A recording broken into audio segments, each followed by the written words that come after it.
د پاکستان او افغانستان ترمنځ جنجال نور هم زیات سو. تر طالبانو وروسته پاکستان د تورخم لویه دروازه بنده کړل. دا چې پاکستان ولې دروازه تړلې په اړه یې لوړپوړي چارواکي څه وایي. بشپړ حال را سره هم د غربانه ویډیو کې کتلی سئ. سلامونه قدرمنو لیدونکو، زموږ مشال پریس یوټیوب چینل ته ښه راغلاست. د تورخم دروازه دا ځل پاکستان وتړله. په ننګرهار کې د طالبانو ولایتي ادارې ویلي چې نن تورخم دروازه پاکستان ته د تګ راتګ لپاره پرانیستې وه، خو دا ځل پاکستاني لوري دغه دروازه وتړله.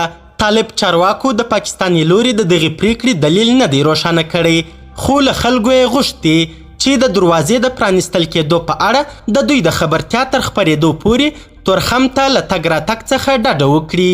یا د دروازه څو ورځې مخکې طالب چارواکو ظاهراً په دې دلیل وتړله چې پاکستان د ژمنې خلاف له افغان لوري څخه تلونکو ناروغانو سره د ناروغۍ په خط له ویزې پرته پایوازان نه پرېږدي. له دې سره تورخم کې د طالب او پاکستاني لوري د نښتې او پکښې د یو طالب سرتیري د وژل کېدو خبر هم ورکړل سوی و، خو طالبانو دغه نښته رد کړې وه. کابل پرون د پاکستان د دفاع وزیر خواجه آصف او د پوځي استخباراتو ISI د رئیس د سفر کوربه و.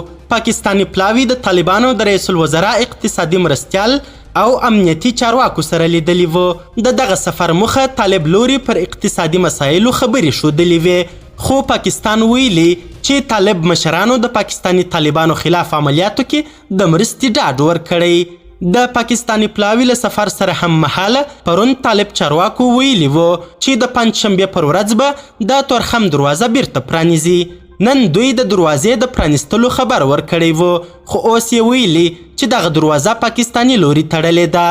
په وروستیو کې د پاکستان او طالبانو اړیکې بیا ترنګلې سوي دي. قدرمنو لیدونکو، د ویډیو له کتلو مو نړۍ مننه. د لا زیاتو او نورو لحظه پر لحظه خبري مطالب لپاره زموږ همدغه مشال پریس یوټیوب چینل سبسکرایب کړي. تر بیا او بلې ویډیو ښه وخت ښې چارې. د الله په امان.